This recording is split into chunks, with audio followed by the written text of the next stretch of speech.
Glory to Christ Jesus. Oh, somebody say amen. Say, I will pray. Listen, Elijah was sugar that Benzabel. Long tenders work, what a monkey. I am a monkey, what by automatic. Now, so prayer, the motor will be saying, "Who cruise? Yeah, the cruise of such a monkey, so catch your pen." This one comes out, but then my shark. In the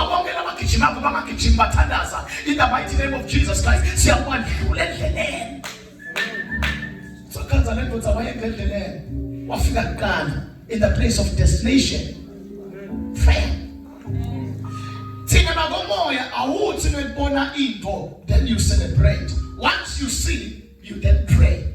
Elijah wanena kufa kuthi kunemvula ledabo wangahamba tshela abantu ukuthi hey ayi kifana mabhangede nayo everything kuthi imvula nemathanga lithi after hearing he went to pray kunatinto uNkulunkulu lakutshela tona manje wanela ukutshela wagijima uyo celebrate.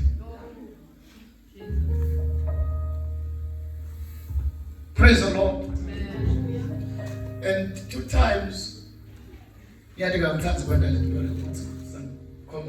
but 2 times, alright, 2 times the Lord told me, 2 times.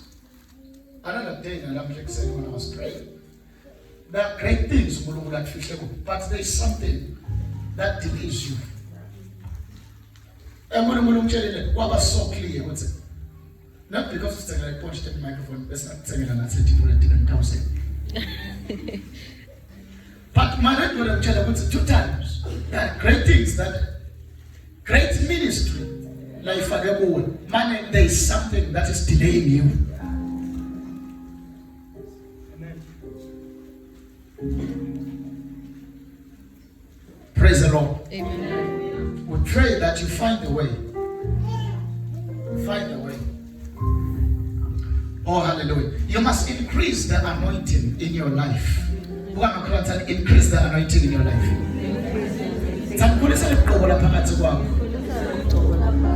Oh, hallelujah. Mjela ukuthi lengo ikhona ilapho ngiyayibona. Mjela sabu prophet ngiyayibona lengo lapho. Ngiyayibona lapho la. Hayi mama nabanye bathi batshela tu. Tshela makhela ukuthi ngiyayibona lento elaphakathi kwakho. Ngiyayibona lento laphakathi kwakho. Manje ufuna ungethe sithosi. Manje ufuna ungethe sithosi. Yabo kufuneka ukuthi lento yakho bangathi abathi bamanyofu. Afune nje usikusutele lapho ubuke lento lapha bathi ukuthi nayisutela bantu bayobayophe.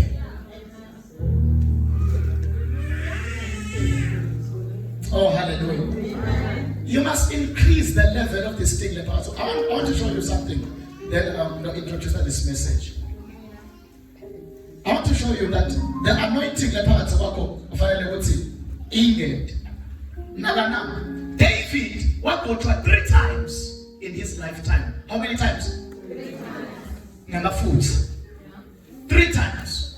See, I think over number 4 is sure to be elevated into a new office. Priest, so there is a new office. Glory to the name of the Lord Jesus. Amen. David walked 3 times in his life. Number 1, walked under 17 years. Amen. The day somewhere I figure out this is what makes us all cook up. Listen, but I'm not conviction. Amen. Listen, but Eliab, you're the answer. What's now about Eliab? And my giants in the fire. What's someone? I'm weird and I don't know what I was. What could you have so sweet? What's a morning? German book of the bank of so you know. You're not good saying Yaman, I'm full of saying Yaman. I want someone tall in the spirit.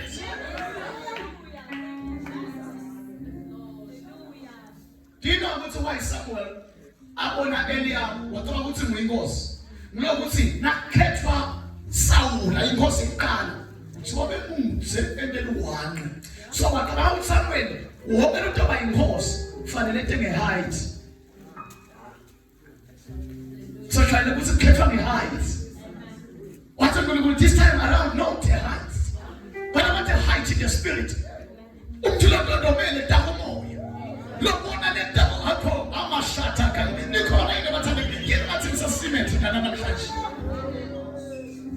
What's not this height? I'm fully heightened this time around. Oh, Mama, don't let come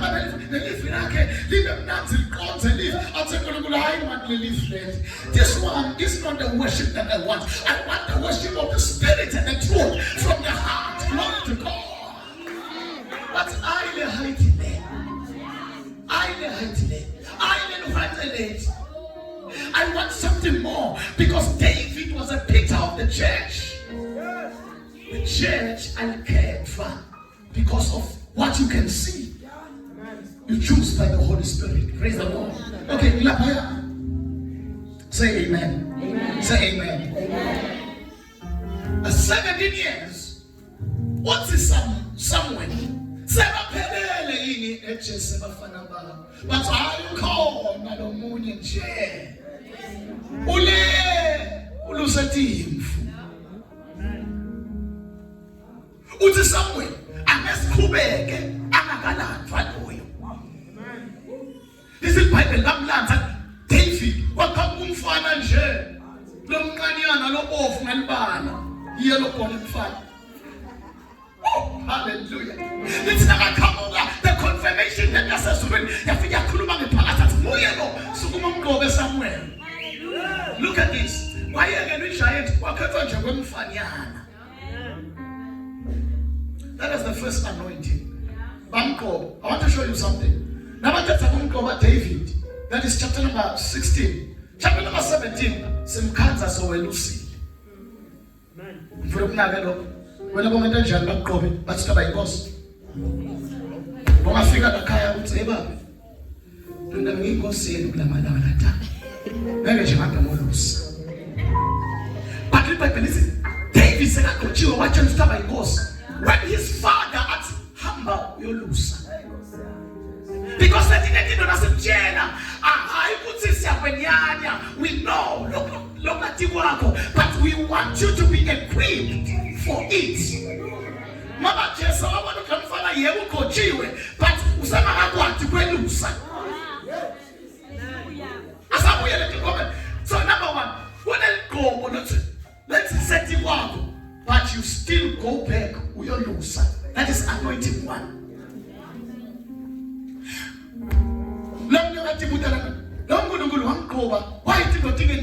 There is the first installment. You see, let me tell you, anointing comes in installments. Amen. The voltage of an anointing comes in installments. One daughter will call David. Wabuyela wayolusa. Wabuyela waba mfana lo phathatingwa aphathele bobhuti wakhe. Uqotshiwe lo muntu.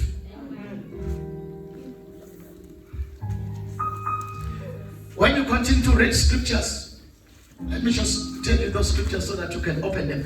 When you continue to read my scriptures, in 2 Samuel 2 verse 4, that is the second anointing.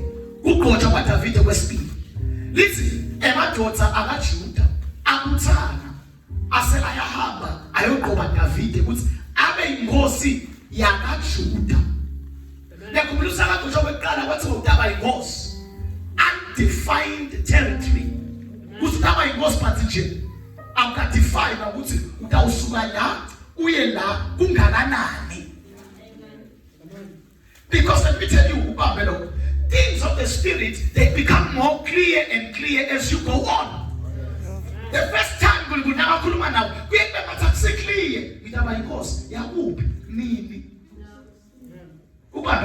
whenever God speaks to you, for the first time, I'm going to get them details.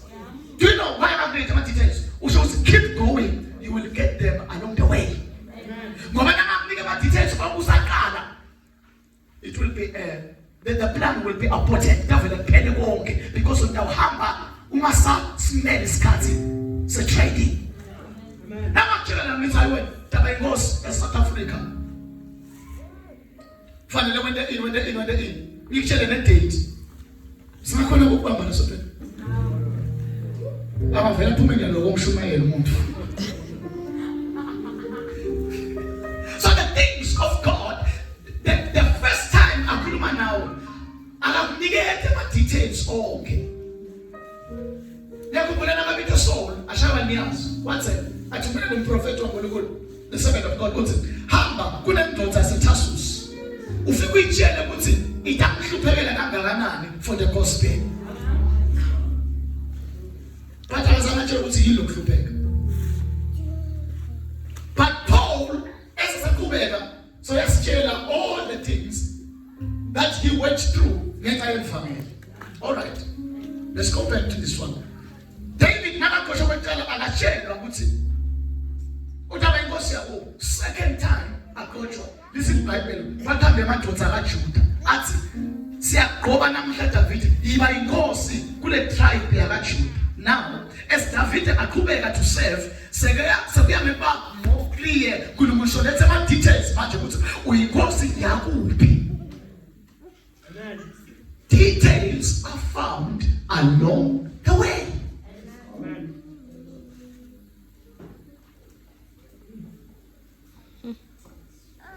Don't be confused. Don't ask all those questions.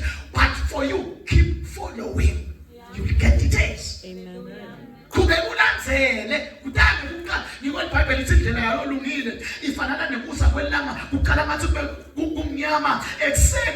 the Bible says it grows to the perfect day.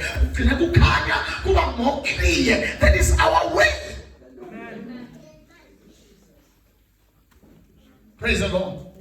The levels of anointing. I'm just talking to you. You couldn't say the anointing. Second time, David nakaqothwa ke abayinkosi yakaJuda. Wahamba wayobusa kaJuda. Akaphinzama wabuyela wayolusa. Ngoba iqobo kuya ngesokusigaba bani naNkulunkulu salelo qobo. Leleqala ungaya kwelusa. But the other anointing manje awusadeserve ukwelusa. This one wabusa one tribe. One tribe yakaJuda yathi ukuthi ema tribes abe 12. Kule qobo lesibili kusibeka bethiwe ezulwini. Now the anointing is equal to one tribe. Lele qala iqobo wagojwa wangabusi lutho. You don't understand this one. Wagojwa wangabusi lutho. Maybe singathi wagojwa hamba yobusa thifu. Utojiwe lo muntu lo kule qobo laNkulunkulu sethi kwakhe. But kuthiwa ezulwini le qobo losutholile is not enough ukuthi ungabusa abantu iselungele thifu. So you must increase it. Nine lapha phakathi kwenu ninethinto letinkulu mane ngendlela lokusesengiyo la kuwe kuselungele ukuthi ubuse nje thifu. Because yonke into lenikwa ukuthi ibuse must be equal. Yonke into lonikwa ukuthi ibuse must be equal to your anointing. Awunikwa into lengetulu kweliqobo lolikuwe. Leqobo leqala liselingene thifu. But leqobo lesibili lilungele 1/12. Wabusa sive sinye kulethi lethi 12. That's the second anointing. But now there is an upgrade. Amen. Ngoba leqobo wagojwa but wabuyela ehlane wayolusa. Leli leqobo wagojwa wasuye palace. Amen. The upgrade. But even though some gojwa kwesibili, why ngithole 1/12? Meaning I want it all. I want 12/12. Amen. Praise the Lord Jesus. Say amen in this place. Amen. Shout amen in this place. Tshela makhelwane akho mthethe kaNkosi. Useqobo lakho selungele thifu. Asewusabele dokuyingeda. Asezabengeda. Thifu phela sikhuluma ngalathi nathi letincane. Le substance ikhona. But it's equal. Loqobo God angathi ngisho kanjani. Loqobo lelikuwe angeke lwente lokukhulu kunalo. Amen. No ngeke. But we all have it. 1 John 2:20. This is Bible. Now you have been anointed by the Holy Ghost. Amen. You have been anointed by the Holy Ghost. Lasithi nesonke la sinayo lenhlanyelo yaleliqhobo. Mame lokho engasehluke kulokuthi lakho seliqualify ukuthi ungelusatimfu noma sive sinye. Then when you put that Bible, 2 Samuel, again, chapter number 5, from verse 1. Listen. Listen. Ema Israel onke bafati nemadoda ledive tonke to 12 tenda David. Ayifunza le. Lithi tabuthana tathi asambe sifile David asambe sonke amasabi inkosi yakaJuda sale abankosi yakaIsrael. Ayifunza 2 Samuel. Tonke tive tema. Ay. Teta buta. Ayifana khona la namthi namsho kanje ukuthi ivala la. Lithi Bible ikwasho bathandelayo. Okay, we are again so let's stop with the difference. 2 Samuel 2 verse 4. So today, sikhuluma ngokuthi increase the level of anointing. Ingalungeli timfu. Lele timfu mayilo ithola na usangena nje emnyango. But ufuna unyuzi elemsamo. Kuna le wine lelitiyile khona. Okay, further up, 2 Samuel 2:4. Emadoda akaJuda babakhona lapha. Emadoda ku specific la ukuthi now madoda labafana bekho. Phela futhi bakaJuda akekho Reuben, akekho Simeon, akekho Ephraim, akekho Bambani. Onke lamanye ama tribe like 12. Akekho. This is only Judah. Listen again. Teta David.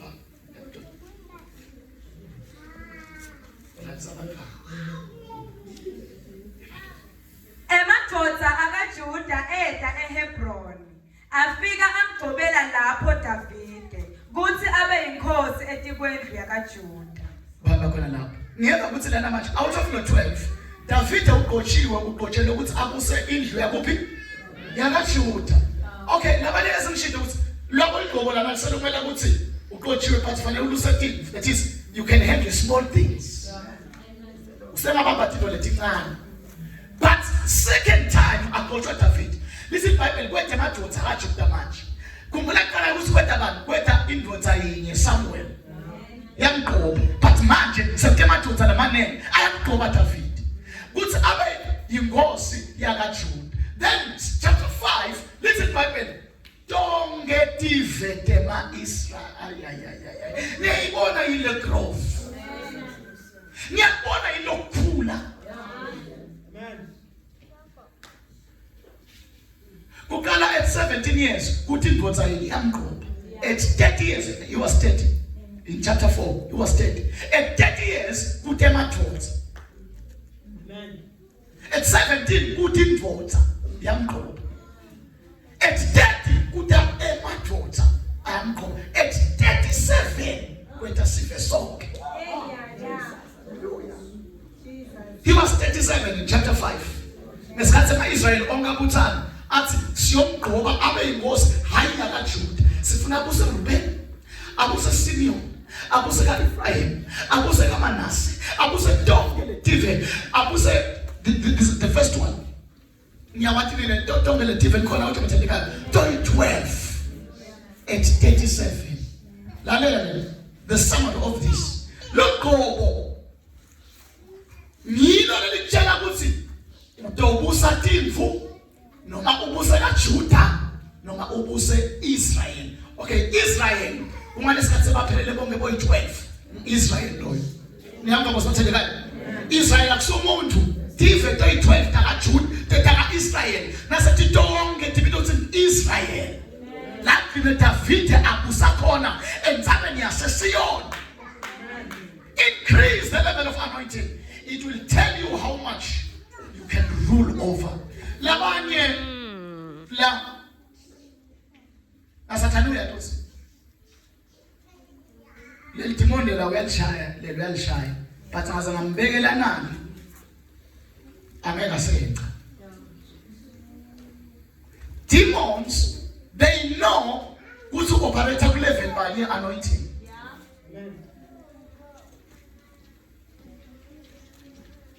Praise the Lord. I have to use our way, no satira ne team for when I'm just scanning when.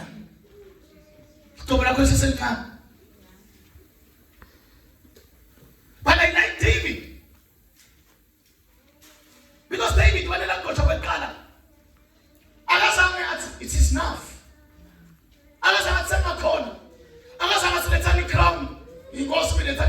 No. Even though you are anointed, but you are not yet sent. Jesus. Praise the Lord. What's an adult? Beg out to what you tell October. When I was at 5 years, let us pump on. Let us pump on, tell it over me. At 5 years, no. As I've been at 10 years. The anointing, I told you while it's done, what's the something. You know what I am assuring. That Israel won't have a priest, who have figured 10 years. 10 years was a year of so much to be a priest. Should have been a single of this. I have been dead. Who am I killing? That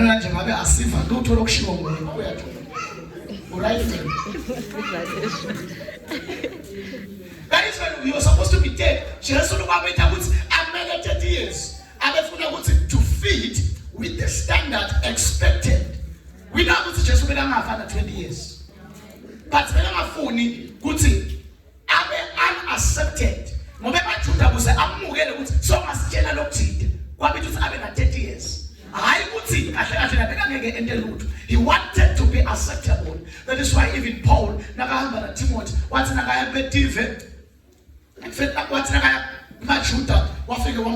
Timothy? Why I'm sorry? Because you were supposed to be circumcised. I know,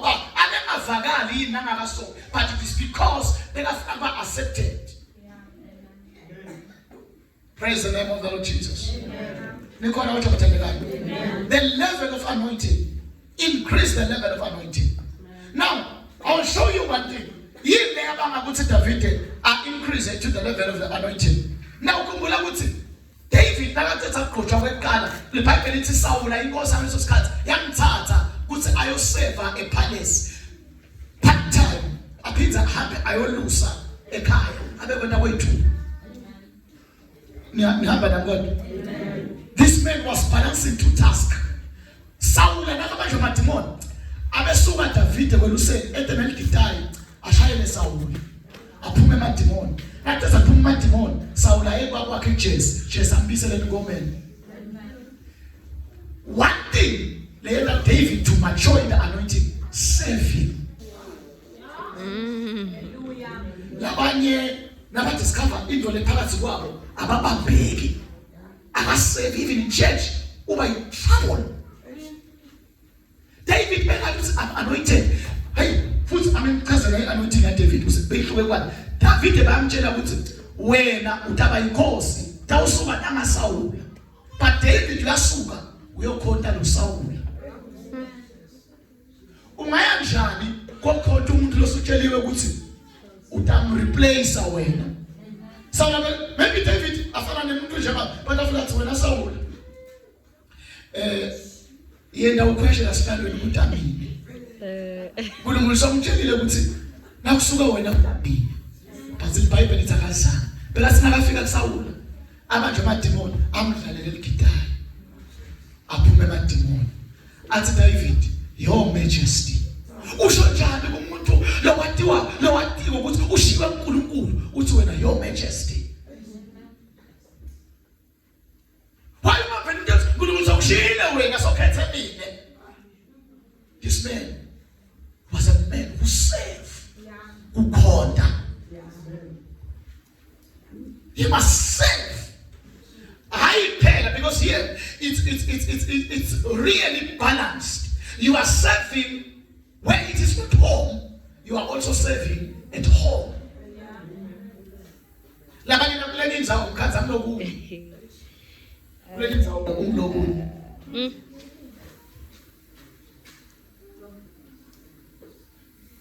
I will serve where at home. Let me find you. Certain day. If unehitiyo ya David, lathi uNkulunkulu ngimtholile umuntu. Wehitiyo yami. Yiloko a man who serve. Userve, yabona umuntu oserve akubathandekayo. It's something else. Aserve athi ukuthi this thing lengiyiserve. Say cards.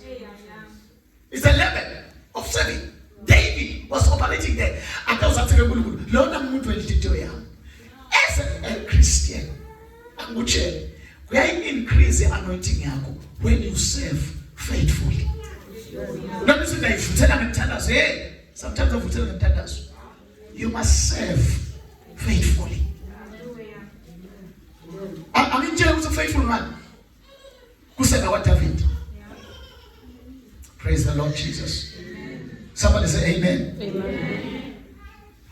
David, it is 7%. David, nakasubekaya, baba wake uthi hamba umixele bafowenu singwa nabo cheese nabayithela. It was 5 loaves and 10 cheeses. Look at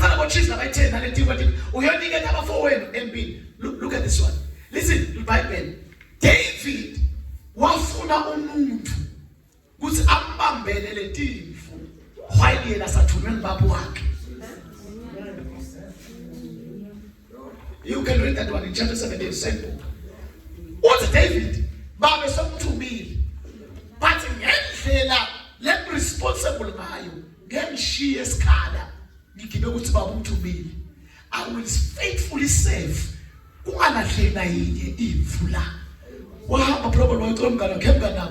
Ngicela ukubambele imvu babe usemthume kubafowethu. Akasho okay njengoba ke babe samthumile. Ebaba ubone le imvu. No. Serving faithful. He asked his friends.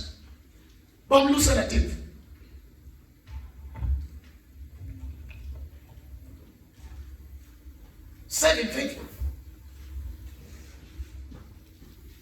Nakula go. But somebody find wine. It matures with time. Nakula go. Yes, serve the young men. Nakula go. Bungape, I want to show you something. From 17, we are 30. How many years? 13. 17 to 30 is how many years? 13. 13 years what to coach you, but you're never in trouble. How should you just coach when what you say? How should people come? Hey, him la. 13 years. I put you let we back. 13 years we are serving. Hey, na ngulu ya ngulu mena labani na abacha ngulu ngubitile. Na ase ngulu ngubitile. How should you say iba in trouble na so try.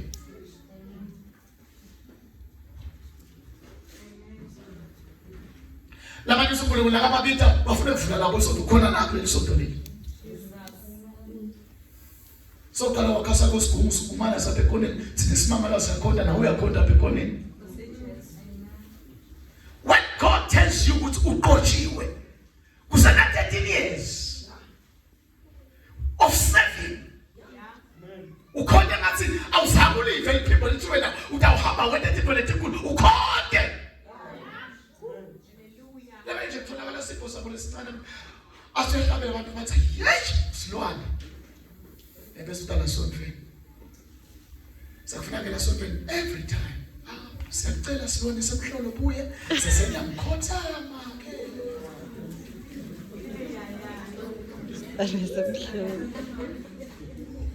From 17 years, David would test the throne if he was dead. But Abe Ati Anna 17. Asiva futhi ukuthi khona imfo bekamfusha ngeThixos. Afuna lesihlanu. Just like umntwana wakhe Absalom. David was never in trouble. Don't act yathi mesubstance lapha ngathi kwami. Inkulu kusho nje bafowethu. Ngaqothwe bikwabo bayathi akazange abahluphe. Kwaba ngiyibona abahlupha yena. Wafika kuBethlehem yena wathi umuntu wakhe lomthatha. So yaphi ke wena? Thanza Tithu. Basho kuDavid. Uthi David semonene. Akasho ukuthi hey khumbula ukuthi ndabusa. No. Very humble. Seven. Imagine phethe bochisi labayithenga gijima. iBhayibheli ifunze kahle. Ithi he ran. He ran to his brothers. Those are foundation of serving. You must be quick. I'm telling you tonight. Nangabe utshelwa into siya counter speed. Noma nje uyendile noma kwayendi siya counter speed. Ukuthi uyende at what level of speed? Let me tell you. Now to umntwana boss umuntu mesitolo. But okay. Ende kanje. Uyathi wena nawe lo mthumile. Kuyashintsha lokuthi uyile. Ufana usakayi. Angangipha lo. Nangabe ugcina uyile wahamba ngesakho speed. Ufana usawukayi. David, listen, he ran to his brothers in Bethlehem. Wakijima wayale mpina bakhona khona. That was saying, imagine a whole king running.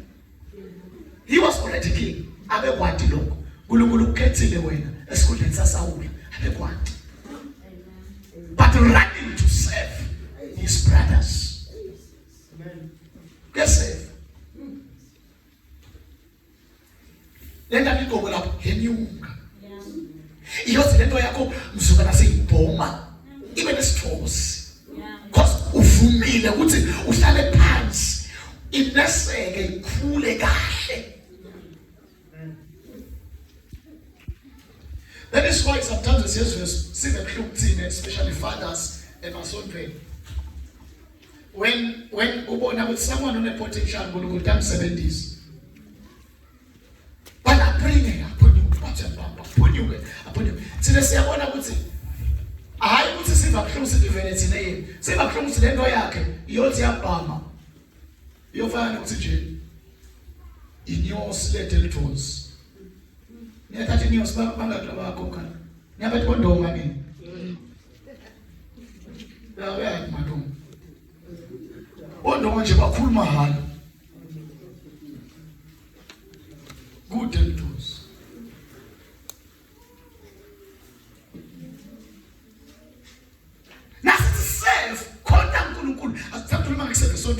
That's what said. That's what ube exceptional. What you would I iyakhonda lento bathatha nakhonda lomfana nakhonda nomaka.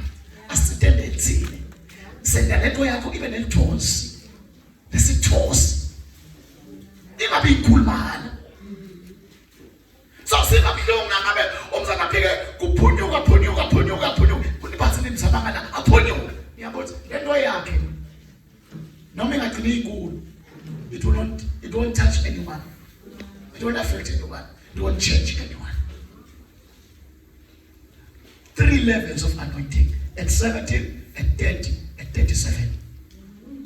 37 goes to Palestine. Let's do it to tongue. Dahlala nabatonke. TV 12. Akhuluma David. This is Bible that was unyukele Sion. Because anointing comes with levels. Remember, first of all, nakagqotshwa kwabuyela wahlala ekhaya. Secondly, nakagqotshwa waye eHebron. Thirdly, nakagqotshwa wahlala eSiyon. There's an anointing that you can stay with at home. But there's an anointing that shifts you to Hebron. There's an anointing that shifts you to Zion. There's at the Hebrews, we have come to Zion.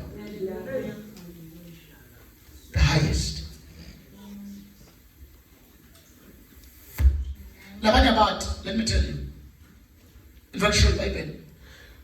After David, Sarah Seba Saul.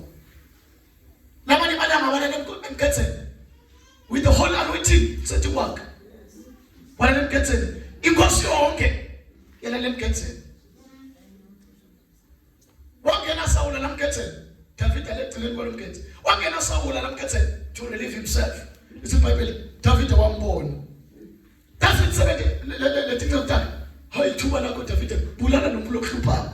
Wathi David, touch not the anointed one. Ngamthinta kanjani lo gqotho kulo. Ha David, lo muntu uNkulunkulu somalile. Uthi David, kwaNkulunkulu naye. Ngeke ngifundise principle manje. Never noma ngathiwa into kuyaNkulunkulu asisho ukuthi just accept that. Noma ngathiwa into kuyaNkulunkulu kukhona ephambanisa dinga ukukhona. It is not for you to say anything. Uvele uthi touch not uNkulunkulu akadile naye.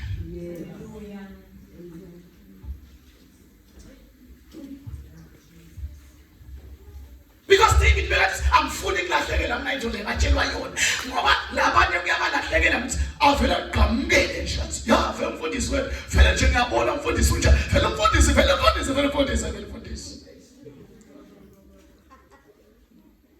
athi uNkulunkulu sengisayizi bangelo namashi longela emkhathini wanengcebo yami hodlo anointing pen increase the level of your anointing. If you made a good self I showed you some time ago in Hebrews, in John chapter number 2. In John chapter number 2, I'm telling you something else some time ago about serving. The Bible listen. Now nakala mshado wasekhana Jesu lithi Maria wethu wathi sebethe wayini Jesu wathi make umkhipela isikhathi sami singakafiki. iBhayibheli lithi wase Maria uyathula kaphendula waya kulethi ingcebo wathi konke thani konke lakushoko ngo lithi Maria wase uyabayekela. Lithi iBhayibheli lithi nabotshela Jesu wathi qhalisana impilo ngemandi. Lithi iBhayibheli lithi Jesu washintsha labantu abalwayini bese ke lithi wasuthi kulethi sebethe thathani niyovisa lo mphathi walomshado. Lithi iBhayibheli selespecify lithi lo mnikati walomshado akadanga ukuthi libuya phela liwayini leli kodwa disebenzi they knew kwaba those were serving who knew kunento lo tawuyati as you serve. And if you balekela kuseva kunento that you will never know about God. Ayo watu semakala alashinja balwayini. Those are miracles. Never miracles that you will never know if you don't serve faithfully. Kuyaserve enkozweni. Kuyaserve pastor kuyaNkulunkulu. Ngiyathi bona lokufanele ngabe ngilanzike speaker tokhulu. Kuyaserve pastor kuyaNkulunkulu. Userve uvu ukuthi ngibambisile. Sitsawonye kuloko. Sipitwe sonke. Hayi Nkosi yami, ake sisho sonke sithi sipitwe sonke. Lento le uyivu nakuthiwa nje Holy Ghost Palace kube ngathi uyahlala sipitwe sonke. Laba ngathi kwabitwa yena. Kahlala khona sonke kwabitwa yena.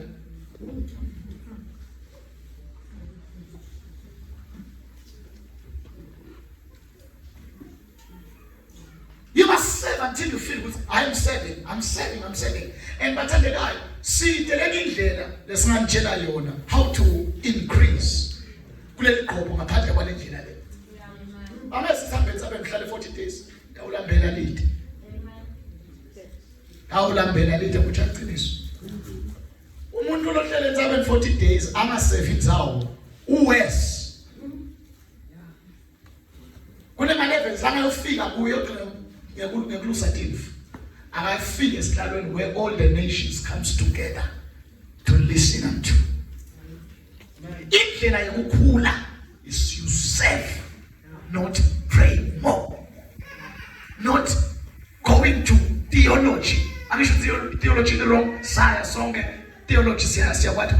But let me tell you, kuna tinto letine longa yotithola theology unless you serve and take note. Whoa, lana kwanjwa kanje, lana uphuma uthi theology is just in the mind, but serving is practical.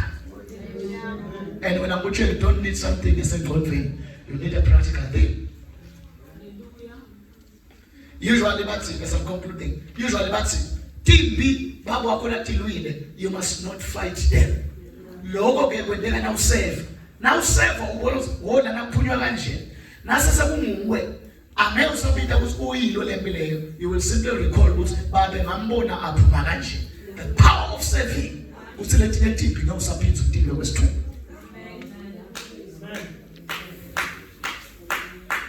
That's my conclusion.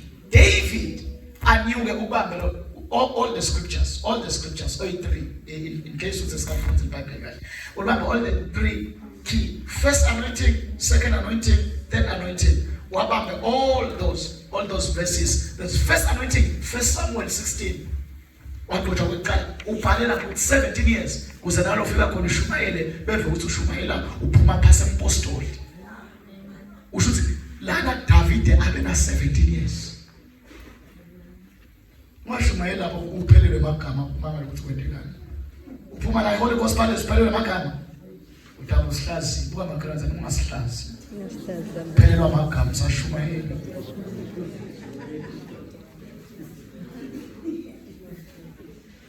First Samuel 16 verse 13, he was 17 years.